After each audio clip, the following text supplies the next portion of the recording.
We're joined here at CX 2017 by Kathleen Gibson, and we're going to be talking about the 3-year outcomes of the VeClose trial, which were presented yesterday. So thank you very much for joining us. Oh, you're welcome. Thank you for having me. Of course. Could you briefly tell us about the trial, its main objectives? Sure. So the VeClose trial was the pivotal trial that was comparing VeNous, which is a cyanoacrylate closure for the great saphenous vein, to radiofrequency ablation with closure fast.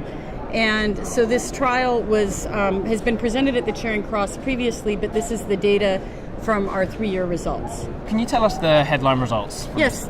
So the headline results from the trial was that it met its primary objective, or continues to meet the primary objective, of showing non-inferiority compared to radiofrequency. So the closure rate of the great saphenous vein at 3 years was 94.6% for VeNous as compared to 91.9% for radiofrequency. We additionally looked at other outcome measures. So patients don't come to us and say, I'm here because my great saphenous vein is refluxing, and they don't come back at 3 years and say, I'm happy because it's closed.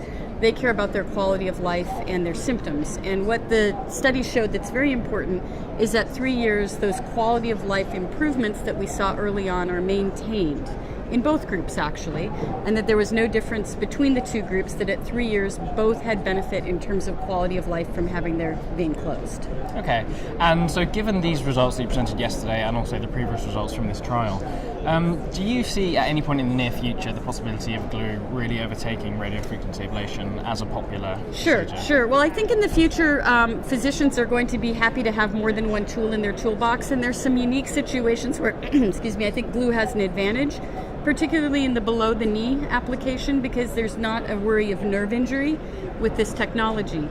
That being said, I think most practitioners will have one really good thermal technique and a non-endothermal technique on their toolkit.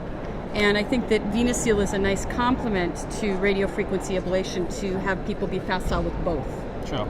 And you also presented outcomes from the WAVES trial yesterday. That's Can you right. tell us a little bit about that trial and about the results from yesterday's session? Sure. So that trial was a post-market trial, and it was conducted wholly at our site. There were 50 patients, and what we really wanted to do was expand the pool of patients and what we were doing from the pivotal randomized trial. So in the real world, we see patients with larger veins than what was allowed in the VeClose trial. So we allowed veins up to 20 millimeters in diameter to be treated. We treated multiple venous segments in one day in a single leg. And then we tracked things like when the patients were able to go back to work and when they were able to go back to normal activities. And then also how many adjunctive procedures they needed at 3 months compared to what we had predicted they were going to need.